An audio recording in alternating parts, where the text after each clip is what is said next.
Title: My silence was making me sick. I'm fine. That's what I say to everyone.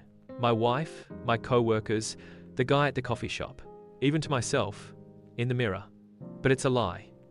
It started with a tightness in my chest.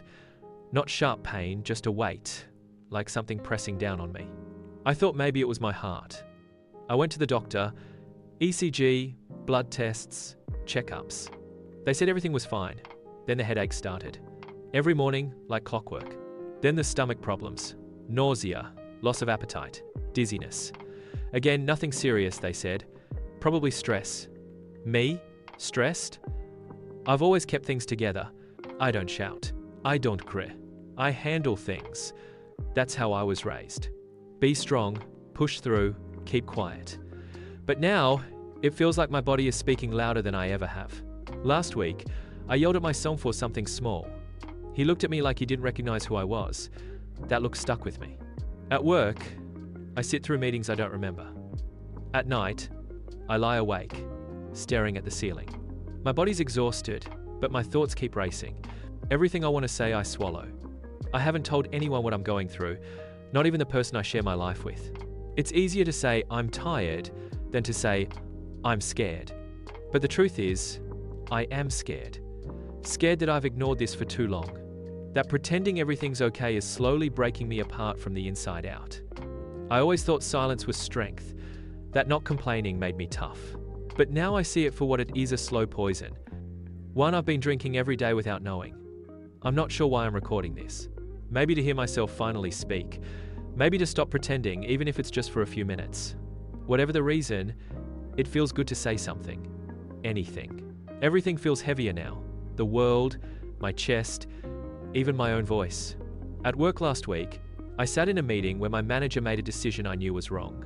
I had the experience, the numbers, the facts, but I stayed quiet, nodded along, told myself, it's not worth it. Then I spent the rest of the day clenching my jaw, replaying what I should have said. I didn't sleep that night. My shoulders ached like I'd been lifting weights. But it wasn't my muscle set, it was the tension of keeping everything in. The next day, I went to a friend's funeral.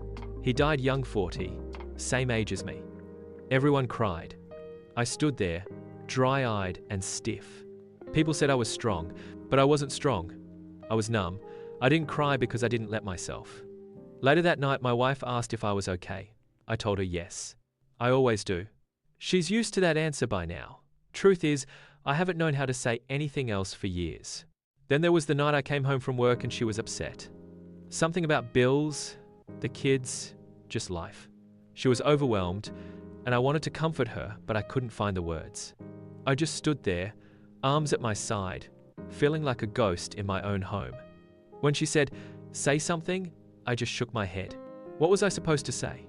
That I feel empty? That I'm afraid if I open up, I'll fall apart?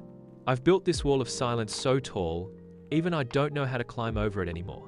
I tell myself I'm being a good man, a provider, a calm presence. But deep down, I know it's fear. Fear of being seen as weak. Fear of looking vulnerable. Fear of disappointing everyone. But the silence is doing more damage than words ever could. I can feel it. In my back, my chest, my gut. It's like my body is carrying all the conversations I never had. All the arguments I avoided. All the feelings I buried. And they don't stay buried forever. Some days, I want to scream. But I don't. I tighten my tie. I drive to work. I say I'm fine over and over again until I almost believe it. But I don't believe it anymore. Not really, because now I see what this silence has cost me. And I don't know how much more I can carry. It was a Thursday night. Rain had just started falling. I pulled up to the house after work and turned off the engine. The porch light was on. The living room window glowed softly. I could see silhouettes moving, my wife, the kids, but I couldn't get out of the car. I sat there, hands on the steering wheel, staring through the windscreen like I was waiting for something. Maybe the courage to go inside. Maybe a sign that I didn't have to keep pretending anymore. 10 minutes passed, then 30, then an hour. At first I told myself I was just tired. Long day. Needed a breather. But then the air in the car felt too thin. My chest got tight. My heart started pounding fast and hard. My hands shook. I felt dizzy, like the ground had been pulled out from under me, even though I wasn't moving. For a moment, I truly believed I was having a heart attack. This was it. The end. I couldn't breathe, couldn't speak, couldn't cry.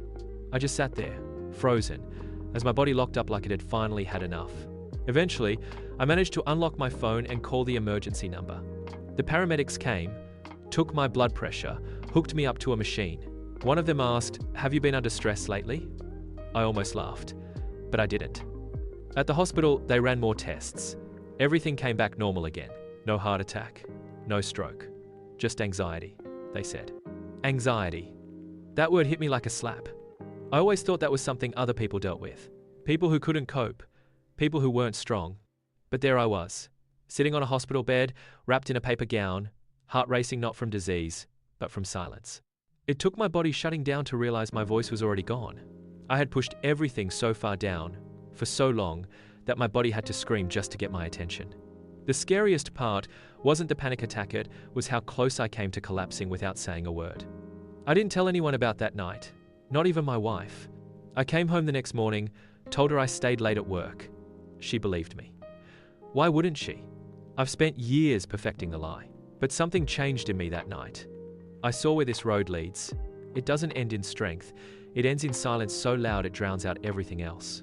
And I knew deep down that if I didn't start using my voice again, really using it, I might not get another warning. I didn't go to work the next day. I told them I had food poisoning, another easy lie. But really, I just couldn't face anyone. Not after the night in the car, not after hearing the word anxiety come out of a doctor's mouth like it belonged to me. I stayed home, sat in the spare room, just sat. No TV, no phone, just quiet. At some point, I caught my reflection in the window. I looked older, tired, like someone I didn't fully recognize. That's when I realized I've been wearing a mask for so long, I forgot what my real face looked like. I thought about all the things I hadn't said, to my wife, my kids, to myself. Things I thought were too heavy, things I thought no one would understand. But the truth is I never even gave them a chance to try. Later that evening, I stood in front of the bathroom mirror, took a deep breath, and said 3 words out loud, "I need help." Not a scream, not a breakdown, just a whisper.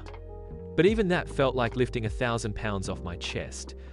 It was the first honest thing I'd said to myself in years. A few days later, I signed up for therapy. Virtual at first. I didn't want to be seen, didn't want to explain. But each session, I spoke a little more. Said things I hadn't said since childhood. Things I didn't even know I was holding on to. I'm still learning, still scared sometimes. But I've started to understand that silence didn't protect me. It only delayed the damage. The more I speak, even if it's messy or awkward, the lighter I feel. I'm not looking for a quick fix. I just want to live without feeling like I'm holding my breath all the time. Because now I know something I didn't before. My voice isn't weak. It's the strongest part of me. It's late again. Everyone's asleep. I'm sitting in the kitchen, same chair, same silence, but it feels different tonight. There's no panic in my chest. No racing thoughts, just a calm I haven't felt in a long time. I open my phone, scroll to the voice memos. I press record. I don't know who this message is really for. Maybe my oldest friend. Maybe my son when he's older. Maybe just me. I speak honestly now. I talk about the night I thought I was dying. About how silence almost swallowed me whole. About how I wore "I'm fine" like armor until it started to crack. I talk about how I finally asked for help.